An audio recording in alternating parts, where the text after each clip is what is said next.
subscribe! I am Tacloban!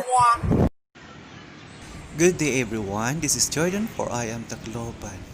Andito po ako ngayon sa inyo para ipakita ang isang munting diary ng aking kaibigang si Elmer na galing Maynila. Nandito po siya sa isang quarantine facility dito sa Kabalawan, north ng Tacloban, kung saan makikita ang view ng San Juanico Bridge at medyo palayo sa mga kabahayan.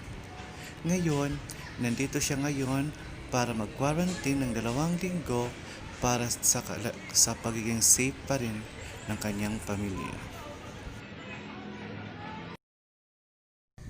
Siya si Elmer, kaibigan ko at katabing barangay namin siya nakatira. Galing siya ng Maynila at doon nakapagtrabaho at umuwi lamang noong June 14, 2020 para makita ang kanyang pamilya at dahil wala na siyang trabaho doon sa kanyang tinitirahan. Ito ngayon sumunod siya sa utos ng gobyerno na mag-quarantine ng 2 linggo para sa ikabubuti ng sarili niya at ng kanyang kabarangay, lalo na ang kanyang pamilya. Narito ang kanyang diary kung ano ang kanyang ginagawa sa loob ng isang quarantine facility.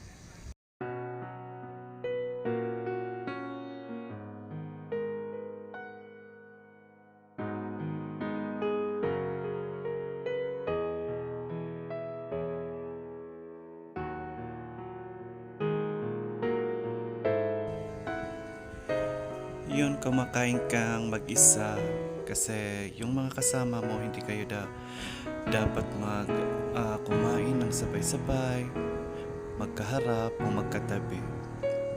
Dito sa evacuation o dito sa center ay kakain kang mag-isa, hahatiran ka na lang ng pagkain bigay ng gobyerno.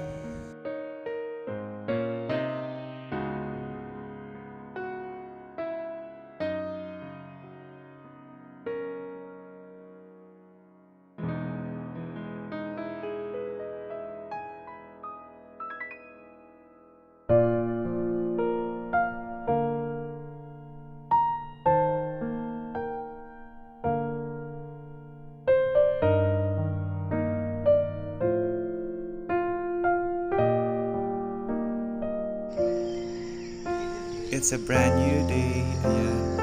Nandyan siya sa labas, sa taas ng building. Magpapa-araw. Medyo makulimlim yung panahon. Kaya dito na muna to breathe fresh air. Ayan. Yung mga kasama niya nandyan sa likod. Good morning!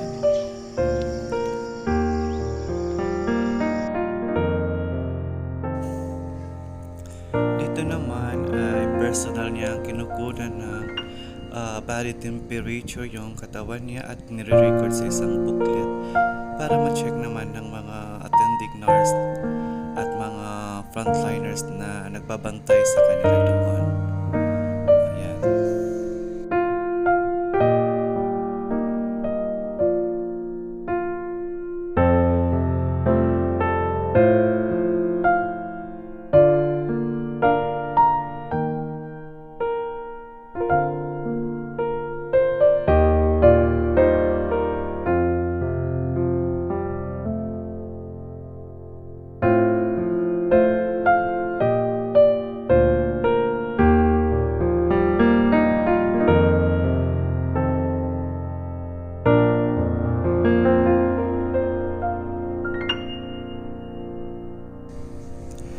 Dahil sa loob ay medyo boring, ito lang yung ginagawa ng kaibigan natin si Elmer. Video, higa naman, kain naman, punta naman sa taas, Facebook naman. Ayan. Buti na lang magkaiwalay ang kanilang mga kwarto, ng mga kasama niya dito. Patuloy siyang nag-stay ng ilang weeks dito sa quarantine facilities para rin sa kabutihan niya.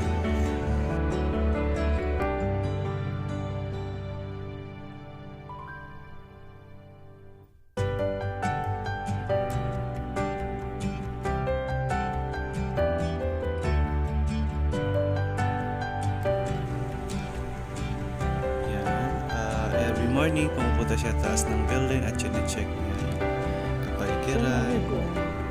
Tumitingin sa mga punong koy. At sa likod niya, makikita ang San Juanico Bridge dito sa Tacloban. Pakaganda ng view ng air kasi nandoon sila sa isang mataas na building sa taas ng bundok.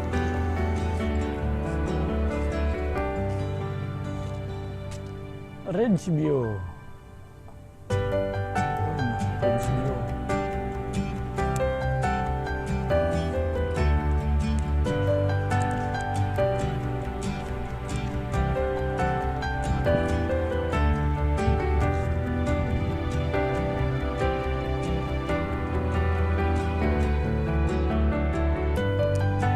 Ito, medyo inip na inip ka na. Ginagawa mo ang lahat ng ito para sa sarili mo at sa mga kaibigan mo at sa kabarangay mo. Ayan. At least may napapasaya natin yung mga kaibigan, nakakausap natin sila sa ating Facebook, sa ating Messenger, yung mga mahal natin sa buhay. Dumadalaw naman dito yung mga pamilya niya sa kanyang lugar. Yung mga pamilya na dito naghahatid ng pagkain, pero hindi lang sila nagkakausap. Naghahatid lang ng mga pagkain para sa kanya.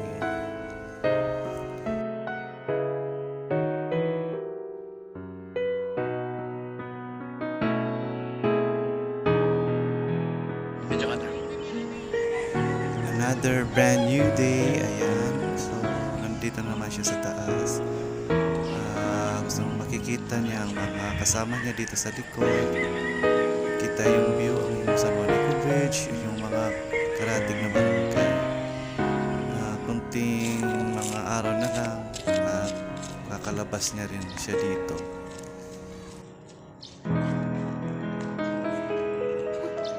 Saan ka? Hindi ka na nakikita.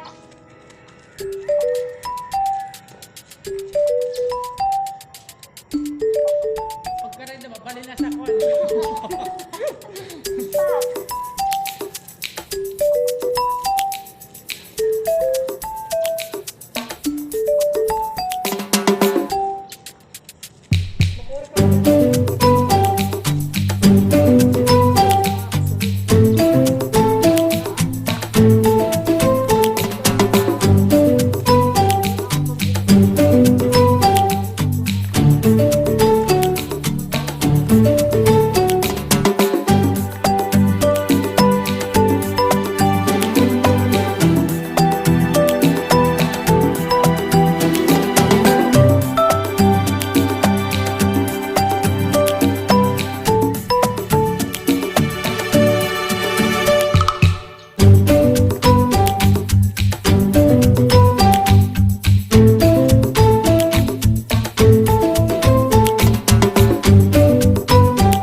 Dito, nag-ooslob siya or nag-ano siya ng mainit na tubig na may asin.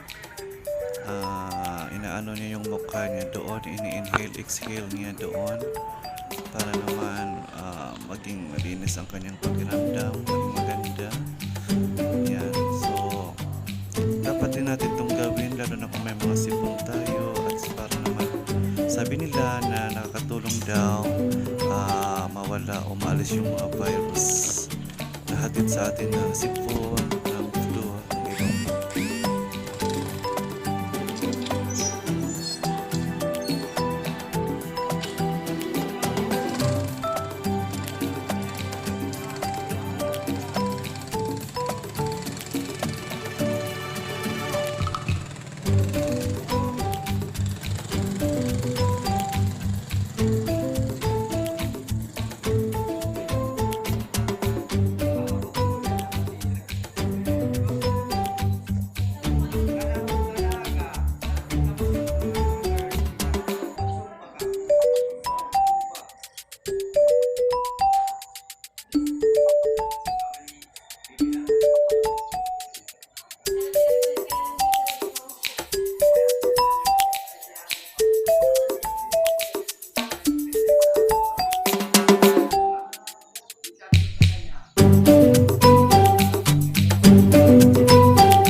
Tunghayan. Maraming salamat sa iyo, Elmer, sa pagbabahagi mo sa iyong live dyan sa quarantine facilities ng UNDP Evacuation Center dyan sa Tacloban.